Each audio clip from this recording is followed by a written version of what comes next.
Good evening everyone, welcome to Gill's mentor online e learning platform. I hope आप जहां भी होंगे बहुत अच्छे होंगे। PPSC senior assistant, PSCB, SSC, NTPC and all other examinations including banks and FCI reasoning पिटारा session part number 2 के अंदर मैं आप सबका वेलकम करता हूं। और मुझे उम्मीद है कि आपने पार्ट 1 को अच्छे तरीके से देखा होगा और किसी भी बुक से प्रैक्टिस की होगी, क्योंकि आप अगर प्रैक्टिस नहीं करेंगे तो आपका बेस स्ट्रांग नहीं होगा। पर्टिकुलर किसी सेशन को देखने से ही आपका काम आगे नहीं बनने वाला है। तो डेली आपको प्रैक्टिस चाहिएगा, ठीक है। और जैसे कि आपको पता है कि इवनिंग की क्लास शाम के 7 बजे रखी हुई है। इस शाम की 7 बजे की क्लास को हम खूबसूरत तरीके से आगे निभाएंगे और कोशिश करेंगे कि बहुत अच्छे से और मजे से आगे के सेशन को हम कंप्लीट करने की कोशिश करेंगे। चलिए, सबसे पहले तो मैंने जैसे आप सबको एक होमवर्क दिया था, मैं उम्मीद करता हूं आप सबने कंप्लीट कर लिया होगा। चलिए, तो मैं 5 सेकंड्स आपको टाइम देता हूं। ये काम करिए, फटाफट अपने दोस्तों तक सेशन को शेयर कर दीजिए और उन्हें बुला लीजिए कि आ जाइए लाइव सेशन के अंदर। कम से कम 24 घंटे के अंदर जो आप सबके लिए क्लासेस रहती हैं, मैं आपको बताना चाहूंगा वापस से कि जो आपकी इवनिंग की क्लास 7 बजे की होती है, जी हाँ, आप सबको ध्यान रखना है कि 7 बजे की क्लास आपकी परमानेंट पीपीएससी सीनियर असिस्टेंट के लिए रीजनिंग की क्लास रहेगी। और आपको बताना चाहूंगा कि पीपीएससी सीनियर असिस्टेंट के लिए लगभग हमने 20 क्वेश्चन सेट आपके लिए तैयार कर लिए हैं, ठीक है, फाइनलाइज। हम उनको फाइनल तरीके से देख रहे हैं, तो आपको आने वाले कुछ समय के अंदर ये पूरा एक बुक बनाकर दे दी जाएगी। और इसके साथ बताना चाहूंगा कि बेसिक्स मैथ्स की क्लास है वो 8 बजे शुरू होती हैं, जो कि आने वाला पेपर खास तौर पर जैसे कि एफसीआई, ठीक है, और एनटीपीसी रेलवे पेपर के लिए, ठीक है। और इसके साथ में SSC Patwari exam, PSCB clerk exam and all other examinations के लिए बहुत ही इंपॉर्टेंट और बहुत ही खूबसूरत क्लास है।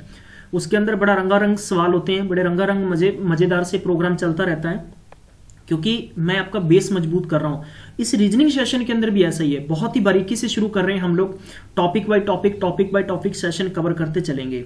इससे पहले कि मैं आपको 3 ट्रिक्स देकर 4 ट्रिक्स देकर किसी सेशन के अंदर कुछ क्वेश्चंस बता दूं कि हाँ जी ये एक मैजिक ट्रिक हो गई, तो आई थिंक वो स्टूडेंट्स कुछ समय के लिए वो शॉर्टकट तरीका हो गया, लेकिन कॉन्सेप्ट आपका क्लियर नहीं होगा। मैं वो बहुत ही बेसिक तरीके से बताने के साथ में आपको ट्रिक्स भी दूंगा। मेरी ट्रिक्स नोट करिएगा और पेपर में आपको बहुत इससे हेल्प मिलेगी। चलिए, और मैं आपको बताना चाहूंगा गिल्ज मेंटोर सरकारी नौकरी की सबसे पहले आप तक स्टिक इन्फॉर्मेशन लेके आता है। आप चाहते हैं कि आप तक किसी प्रकार से न्यूज अपडेट होती रहे, तो इसके लिए चैनल को जरूर सब्सक्राइब करें, ठीक है। और आज के सेशन में खूबसूरत ये होगा कि पहले मैं आपको कुछ बेसिक्स लगभग 5 से 10 क्वेश्चंस बताऊंगा, फिर हम उसके क्वेश्चंस करेंगे और आपको बताऊंगा कैसे आपको अच्छे से क्वेश्चंस को पकड़ के और अच्छे से समझ के करना है। चलिए, अब यानी सबसे पहले हम बात करेंगे, फटाफट से आप सबने रिपीट किया होगा, जैसे कि मैं बोलूं कि ए नंबर 1 पे होता है, ठीक है। आपसे पूछा था पी आपने 16 बताना है, आपसे बोला जाए यू आपने 21 पे बताना है, डब्ल्यू आपने 23 पर बताना है, ठीक है। और अगर आपसे पूछा जाए कि चलिए सर 12 नंबर पे क्या होता है, तो आपने एल बताना है। अगर आपसे पूछा जाए मनमोहन सिंह 13वें प्रधानमंत्री थे और नरेंद्र मोदी 14वें प्रधानमंत्री हैं, ठीक है। विराट कोहली 22 नंबर की टी शर्ट पहनते हैं, आपने ऐसे याद रखना है, ठीक है। और धोनी 4 नंबर की टी शर्ट पहनते, सचिन तेंदुलकर, ठीक है, तेंदुलकर हैं, उनका T20 के बेस पर 20 नंबर कोड फिक्स कर लीजिएगा। युजवेंद्र चहल के नाम से 25 नंबर फिक्स कर लीजिएगा, ठीक है। आपको इसी तरीके से छोटी छोटी ट्रिक्स और लॉजिक्स बनाकर आपको याद करना पड़ेगा। मैं उम्मीद करता हूं अगर आप में से किसी ने भी अल्फाबेट लर्न नहीं किए हैं तो दिक्कत आपको होगी, हमें नहीं होगी, ठीक है। चलिए, सेशन की शुरुआत में आप सबको बताना चाहूंगा कि किस किस तरीके के क्वेश्चंस पूछे जाएंगे। सबसे पहले तो आपको क्वेश्चंस पूछे जाएंगे, वो क्वेश्चंस होते हैं जो ऐसे आपको एक इंग्लिश वर्ड दे दिया जाएगा और उसमें आपसे क्या पेयर पूछा जाएगा। जैसे मान लीजिए कि आपको एक नॉवेल वर्ड दे दिया गया है, बताइए इसमें ऐसे कितने पेयर हैं जो इसके इक्वल हैं। पेयर का मतलब होता है जोड़े, ठीक है। आपको जोड़े ढूंढने हैं। कैसे जोड़े ढूंढेंगे? सबसे पहले तो देखो आपको नंबरिंग कर लेनी है। 14, ये 15, ये होता है 22 पे, ये होता है 5 पे और ये होता है 12 पे। अब मुझे अच्छे से पता है। अब देखो ऐसे चलना है आपको और फिर ऐसे कंप्लीट करने के बाद में वापस आएंगे। कैसे ढूंढेंगे जरा देखिए। देखो 14 के जस्ट बाद में 15 होता है, तो बिल्कुल सही मिला है। इसका मतलब NO बिल्कुल एकदम फिट पेयर है। अब देखो 15 के बाद में होता है 16, जो यहां पे नहीं है, इसका मतलब हम इसे पेयर नहीं मानेंगे। फिर 17 नहीं है, 18 नहीं है, इसका मतलब नहीं है। फिर इसी प्रकार 15 से 15 के बाद में 16 होना चाहिए, नहीं है। 17 होना चाहिए, नहीं है। 18 होना चाहिए, नहीं है, ठीक है। फिर हम 22 से गिनेंगे, 22 के बाद में 23 होना चाहिए, नहीं है। 24 होना चाहिए, नहीं है। 5 के बाद में 6 होना चाहिए जो नहीं है, इसको हम लोग अब यानी हमने क्या किया, लेफ्ट से राइट तक इसको गिन लिया। अब अपने राइट से लेफ्ट तक काउंटिंग करेंगे। 12 है, 13 होना चाहिए, 14 होना चाहिए, 15। इसका मतलब यह है कि एल के 2 अक्षर बाद में ओ आता है। देखो अगर आप गिनेंगे 12, 13, 14, बीच में 2 छोड़कर 15 आता है, तो इसका मतलब एल के साथ में ओ का पेयर बन रहा है। ठीक है, फिर इसे छोड़ना नहीं, आगे कंटिन्यू करिएगा। यानी 15 के बाद में 16 नहीं है, छोड़ दीजिए। आप ऐसे नहीं गिनेंगे कि यहां ठीक है भाई यहां 12 है या 14 एक ही लाइन में आते, ऐसे नहीं। जैसे आप काउंटिंग करते हो, यानी जैसे आप काउंटिंग करते हो, मैं कहूं कि 7 के 3 बाद में क्या आता है, ठीक है, 7 के 3 बाद में आप कहेंगे 11 आता है। कैसे, देखो 7 है, 8, 9, 10, 3 छोड़ दो फिर 11 आता है। वैसा ही आपकी इन अल्फाबेट के अंदर गैप होना चाहिए। अब देखो यहां पर कितने 5 है, तो 5 के बाद में क्या होनी चाहिए, 6 जो नहीं है, यहां पर 7 नहीं है, यहां पर 8 नहीं है, हम नहीं लिखेंगे। 22 के बाद में 23 होने चाहिए, नहीं लिखेंगे। 24 है, नहीं लिखेंगे। और 15 के बाद में 16 होने चाहिए। 14 यानी 15 के पहले 14 है, ये जो नहीं है, तो हम कह सकते हैं कि there are only 2 pair in this question, यानी यहां पर सिर्फ 2 ही जोटे हैं। क्लियर, मैं उम्मीद करता हूं आपको समझ में आ गया होगा। चलिए मैं एक और क्वेश्चन लेता हूं जल्दी से पेयर बनाने वाला।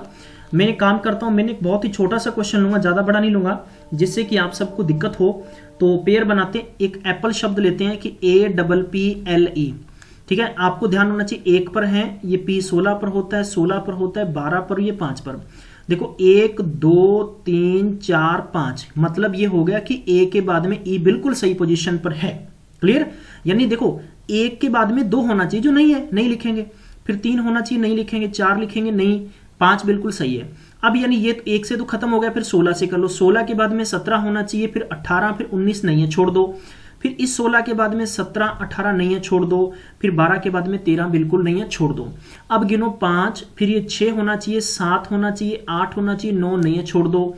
फिर ये 12 के बाद में 13 होना चाहिए, 14 होना चाहिए, 15 होना चाहिए, जो नहीं बैठ रहे हैं। इसके बाद में तो कोई भी नहीं बैठेगा। इसका मतलब ओनली यहां पर कितना है, 1 पेयर है। ठीक है, और 1 पेयर कौन सा, ए और ई का पेयर बनता है। तो मैं उम्मीद करता हूं अगर आपको ये समझ में आ गया है pair section wise question complete करना, तो प्लीज थम्स अप ऊपर करके मुझे बता दीजिए कि जी सर हम लोग समझ चुके हैं। ठीक है, और good evening everyone, good evening everyone. बस इसी प्रकार से आप लोग ढेर सारा प्यार करते रहा करें और अपने दोस्तों तक शेयर करना सेशन को नहीं भूलें। तो गाइज आप सबके लिए सारे का सारा फोकस यानी फुली मैं आप सबके लिए इतना एफर्ट कर रहा हूं कि आपको घर बैठे यानी एक अच्छा प्लेटफॉर्म मिल चुका है और आपको कहीं किसी कोचिंग सेंटर में 25 से 30 हजार रुपया नहीं देना पड़ेगा यार। देखो होता क्या है, कहते हैं ना कि एक कहावत वैसे भी बनी है, कहते हैं कि फ्री का तेल मिले तो जूतों में डलवा लेना चाहिए। लेकिन हमारे कुछ बुद्धिजीवी लोग ऐसे होते हैं कि जो चाहते नहीं हैं।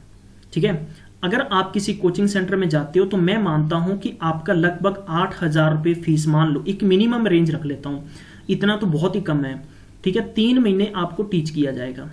3 महीने के अंदर फिर आप लोग अगर मान लो कहीं पर पढ़ोगे तो मान लीजिए कि 6,000 रुपये पर मंथ यानी आपका रेंट हुआ। 3 महीने का टोटल 18,000 रुपये रेंट हो गया। क्लियर, इसके बाद में आपको कम से कम मैं मानता हूं मिनिमम 3,000 रुपये आपका खर्चा हो गया 3 महीने का। टोटल 21,000 रुपये हो गया।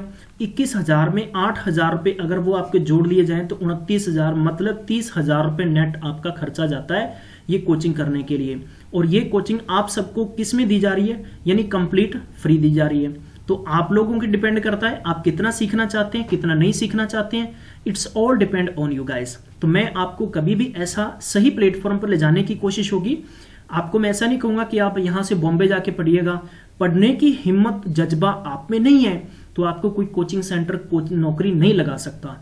कोचिंग सेंटर का मतलब ये होता है कि आपको सही रास्ते पर चलना सिखाना और सही दिशा में आपकी दिशा को बढ़ाना। ठीक है भैया, पहुंचे कह सकते हैं ताड़ी चलती हुई गड्डी नूं धक्का लाना। क्लियर, तो आप समझें तो अच्छी बात है, नहीं समझेंगे तो डिपेंड ऑन यू। क्लियर, चलिए आगे बढ़ते हैं। इसमें देखो नंबर 2 के क्वेश्चंस आते हैं आपको डिक्शनरी वाइज सेट करना। ठीक है, ये डिक्शनरी कैसे सेट की जाती है। जैसे मान लो मैं कुछ एग्जांपल्स ले लेता हूं। मान लीजिए कि मैंने एग्जांपल्स ले लिया डिक्शनरी के बेस पर। कैसे, यहां पर मैंने पहला लिख लिया कि जयपुर। ठीक है, ये मान लो पेपर में ऐसे आएगा। नंबर बी पर आपको मान लीजिए कि आपने लिख लिया जालोर। नंबर 3 पर आपने लिख लिया मान लीजिए कि यहां पर आपने लिख लिया जबलपुर। और नंबर 4 पर आपने लिख लिया जलंधर। ठीक है, अब पेपर वाला बताएगा कि इनका सीक्वेंस सेट करिए। सीक्वेंस का मतलब देखो, पहला आपको ऑप्शन देगा नंबर 1 पर कि A, B, C, D। Option number 2 देगा कि B, C, A, D। ठीक है, ऑप्शन नंबर 3 देगा आपको D, C, B, A। और ऑप्शन नंबर 4 दे सकता है आपको पेपर वाला कि C, B, D, A। बताइए, और 5वां आपको दे सकता है नन ऑफ दीज। सबसे पहले आपने ये चेक करना है, स्कूल के अंदर आप सब लोग पढ़े हैं तो आपका जो अटेंडेंस रजिस्टर होता है तो आपके नेम अल्फाबेटिकली सेट होते हैं। क्लियर, वैसा ही सेट करना है। सब लोग जो सभी नेम हैं ये जे से शुरू हो रहे हैं, जे को हम छोड़ देंगे, फिर देखेंगे ए सब में आ रहा है, छोड़ देंगे। अब देखो यहां पर आई होता है 9 नंबर पे, और एल होता है 12 नंबर पे, बी होता है 2 पे, और एल होता है 12 पे। बताओ क्या आना चाहिए?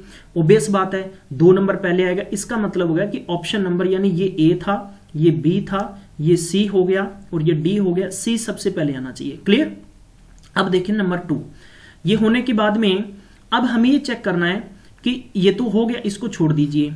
अब इसके बाद में क्या था कि यहां पर आई था 9 नंबर पे, यहां पे एल 12 पे था, एल 12 पे तो 9 नंबर वाला आएगा, तो इसका मतलब हो गया कि यहां पर ए आएगा। क्लियर, तो ये भी छोड़ देंगे। अब 12 यहां पर, 12 यहां पर, इसके बाद में क्या है ओ, तो ओ होता है 15 पर, और यहां पर जलंधर में क्या है कि आपके पास 12 नंबर पर है। तो मैं कह सकता हूं कि आपके पास यहां पर डी हो गया, एंड में आपके पास बी हो गया।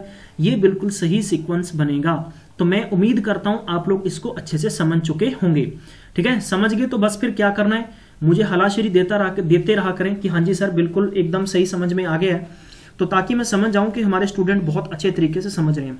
क्वेश्चन नंबर 3 किस तरीके से होगा? मान लीजिए कि आपको इस शब्द दे दिया ओरिएंटेड, या ठीक है, या किसी भी तरीके से दिया जा सकता है, जरूरी नहीं कि ऐसे शब्द होगा। चलिए मैं एक और शब्द ले लेता हूं कि जो आसान हो, ओरिएंटेशन ले लेते हैं, ये लीजिए। अब इसमें क्या कहता है, इसमें यह होगा कि दूसरा, या मान लीजिए चौथा, 9वां और 10वें, वो यानी इन लेटर्स को वन टाइम यूज करते हुए एक मीनिंगफुल वर्ड बनाना है। क्या बनाना है? एक मीनिंगफुल वर्ड बनाना है। अगर मीनिंगफुल वर्ड बनता है तो उसका सेकंड लेटर बताइए। क्या बताना है आपने? सेकंड लेटर बताना है। ठीक है, अगर नहीं बनता तो आपको पूछा जाएगा कि आपने नो लिखना है। अगर एक से ज्यादा मीनिंगफुल वर्ड बनते हैं तो आपने एक्स आंसर देना है, अगर कुछ भी नहीं बनता तो के आंसर देना है। इस प्रकार की कंडीशंस होती है। दूसरा देखो आर है, चौथा अपने पास ई है, 9वां अपने पास देखो 2 ये छोड़ दो, 2 4, 2 6 और 2 8, 9वां हो गया अपने पास आई, और 10th हो गया ओ। तो इससे अपने को चेक करना है कि क्या इससे कोई वर्ड बन रहा है। ठीक है, अगर ये बन रहा है तो फिर हमें ये सही तरीके से जांचना होगा। ठीक है, तो 2 2 4, तो हमारे पास यही वर्ड था। ठीक है, तो इससे हमें एक आइडिया मिलेगा कि पर्टिकुलर हम इस शब्द को बना सकते हैं कि नहीं बना सकते। तो इसमें सिर्फ आप ध्यान दीजिएगा गाइस कि आपके पास जैसे कि रियो कोई वर्ड नहीं होता। ठीक है, क्योंकि हमारे पास क्या है कि REIO बनता है, तो इससे कोई मीनिंगफुल वर्ड नहीं बनेगा। अगर बाय द वे इसी शब्द में REAT होता तो आप इसे कैसे मीनिंगफुल वर्ड बनाते? ठीक है, तो आप इसमें ये नहीं कह सकते कि रीट कोई वर्ड है। सबसे पहले तो आपके पास क्या बन गया? रेट, और दूसरा आपके पास क्या बन गया? जी हाँ, टीयर। तो 2 मीनिंगफुल वर्ड बनते। तो मैं उम्मीद करता हूं आपको इस प्रकार से मीनिंगफुल वर्ड बनाने आ गए होंगे। ठीक है, आज का क्वेश्चन नंबर 4 कैसे आपको चौथे नंबर पे कैसे पेपर में पूछ सकता है कि जैसे मान लीजिए कि मैं एक बड़े अक्षर ले लेता हूं, रिप्रेजेंटेशन ले लेते हैं, REPRESENTATION, रिप्रेजेंटेशन। क्लियर। अब इसमें कंडीशन क्या देगा? पेपर वाला ये कह सकता है कि पहले को सेकंड में चेंज कर दो, थर्ड को फोर्थ में चेंज कर दो। कैसे करना है? जैसे कि ER, इसमें RP, इसमें SE, इसमें NE, और इसमें AT, इसमें हो गया कि I और T, इसमें हो गया N और O। चेंज कर दिया। चेंज करने के बाद में आपसे पूछेगा कि बताइए राइट साइड से 7वां लेटर कौन सा है। तो आपको ध्यान रखना है कि लेफ्ट साइड ऑलवेज इधर से है और राइट साइड ऑलवेज इधर से है। तो यहां पर 1 2 3 4 5 और 6। क्लियर। और 7वां लेटर आपके पास ये हो गया। देखो इतना कुछ करने की जरूरत नहीं पड़ेगी। जब आपकी प्रैक्टिस होगी तो मैं वहीं से निकाल के वर्ड निकाल के देख सकता हूं कि मुझे ध्यान रहेगा भी देखो ये दोनों चेंज होंगे, ये दोनों चेंज होंगे, ये दोनों चेंज होंगे, तो ये वर्ड ऑब्वियस बात है यहां पर आ जाएगा। तो ऑब्वियस बात है, मैं इतनी बात अंडरस्टैंड करता हूं। आपकी प्रैक्टिस होगी तो आप आसानी से निकाल सकते हैं। तो ई इसका क्या होगा, राइट साइड से 7वां लेटर होगा। क्लियर। और आपको पूछा जाता है लेफ्ट साइड से थर्ड लेटर कौन सा होगा, तो आपने 2 छोड़कर और थर्ड लेटर क्या निकल के आता, आर निकल के आता। आई होप आप प्रॉपर तरीके से समझ गए होंगे। ठीक है, इसके बाद में कभी कभार कंडीशन वाला यानी फर्स्ट को 6 के साथ, 6 को फर्स्ट के साथ ऐसे चेंज करके भी दे सकता है, और इनकी कंडीशंस आपको अच्छे से समझनी होगी। क्लियर।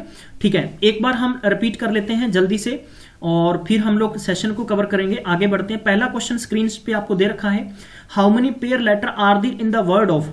ठीक है, ये वर्ड आपको दे रखा है, कुछ जरूर नहीं कि मीनिंगफुल वर्ड होगा। Which have a many letters between them in the word in the alphabet. ठीक है, तो हमें देखो सी, मैं ऐसे लिख लेता हूं, सी 3 पर है, फिर 1 हो गया, फिर 19 हो गया, टी 20 पे होता है, आर 18 पे होता है, 1 पे होता है, पी 16 पे होता है, एच 8 पे होता है, ओ 15 पे हो गया, और एन 14 पे हो गया, और ई 5 पे हो गया। क्लियर। अब देखो 3 के बाद में क्या होना चाहिए, 4 जो नहीं है, फिर 5 नहीं है, 6 नहीं है, 7 नहीं है, 8 नहीं है, 9 नहीं है, 10 नहीं है, 11, 12, 13 नहीं है, 3 से कोई नहीं बन रहा।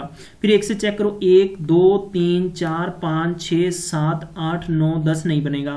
फिर 19 से तो आगे कोई बड़ा नहीं है, 19 का तो छोड़ दो, 19 से और 20 बन गया एक पहला। क्लियर। तो मैं कह सकता हूं कि आपके पास क्या बन गया, 19 का मतलब हो गया कि एस और टी पहला पेयर बन गया है। 20 से आगे कोई बड़ा नहीं है, छोड़ दीजिए। 19 से अब 18 से आगे कोई बड़ा नहीं है, छोड़ दीजिए। 1, 2, 3, 4, 5, 6 नहीं है।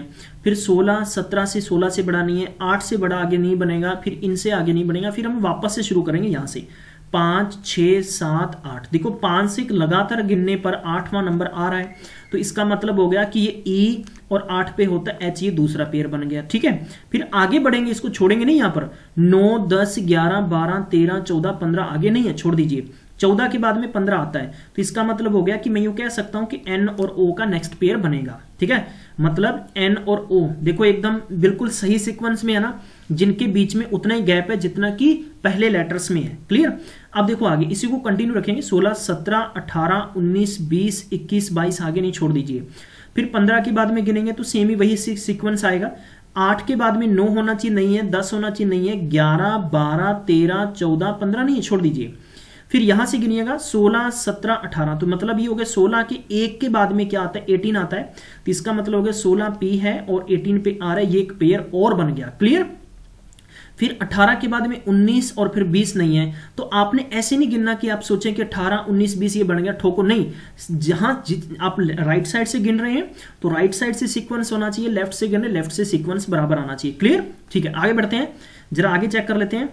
ठीक है, तो इसके बाद में 1, 2, 3, 4, 5, 6 नहीं है, 18, 19, 20 नहीं है, फिर उसके बाद में 20 के बाद में 19 नहीं होता, 20 के बाद में 21 होना चाहिए जो नहीं है, और इसके बाद में कोई नहीं है, तो you can see there are only 4 pair, तो option number B is the right answer. I hope you can understand और तुम इसमें समझ सकते हो, और अब मैं उम्मीद करता हूं कि आप इसमें समझ गए होंगे, बहुत बड़ी मुश्किल कोई वाली बात नहीं है। ठीक है, चलिए आगे भी इसी प्रकार का क्वेश्चन है, और ये क्वेश्चन का आंसर आपने कमेंट बॉक्स में लिख के भेजना है, और मैं देखूंगा कि आप में से कितने स्टूडेंट इस बात को अच्छे से समझ चुके हैं और सही तरीके से आंसर करने का मादा रखते हैं। नेक्स्ट क्वेश्चन नंबर 3 दे रखा है कि इसमें ए से लेकर जेड तक काउंटिंग दे रखी है, which letter is the alphabet is the 8th letter from the right hand, यानी 8वां किधर से, राइट साइड से। ठीक है, of the letter which is the 10th letter from the left end last but letter of the alphabet. बहुत ही important question है और वेरी वेरी इंपॉर्टेंट। बड़ा सिंपल सा क्वेश्चन है लेकिन थोड़ा सा कॉम्प्लिकेटिव लगता है। यहां पर इसने कंडीशन ये दे दी है कि लास्ट वन का मतलब मैं कह सकता हूं कि वाई कितने पे होता है, 25 पे। ठीक है, उसने कहा है, ठीक है 25, ये तो राइट साइड से हो गया। क्लियर। अब यानी पर्टिकुलर क्वेश्चन को समझना होगा। इसने कहा कि which letter alphabet 8th letter of the right side से 8वां, which is 10th from the left side, 10th from the left side. तो मैं काम करता हूं कि यहां पर मेरे पास राइट है और यहां पर लेफ्ट है, तो 10 माइनस कर देंगे, टोटल आ गया 15। और आपने क्या पूछा है कि इस राइट के यानी लेफ्ट के राइट में पूछा है, तो लेफ्ट के राइट यानी हमेशा ये लेफ्ट हो गया, आगे राइट होगा, तो टोटल 23वां लेटर होगा, और 23 पे क्या आता है, W. Option number B is the right answer होगा। वैसे अगर आपको समझ में नहीं आया तो आप ऐसे भी देख सकते हैं कि लास्ट वन का मतलब एक बैग से 25, यहां से 10 आगे, 1, 2, 3, 4, 5, 6, 7, 8, 9, 10 ये बन गया। O clear. यानी 10वां लेटर अगर मैं बात करूं लास्ट वन यानी 25 से 25वें से 10वां राइट में क्या होगा, ओ होगा।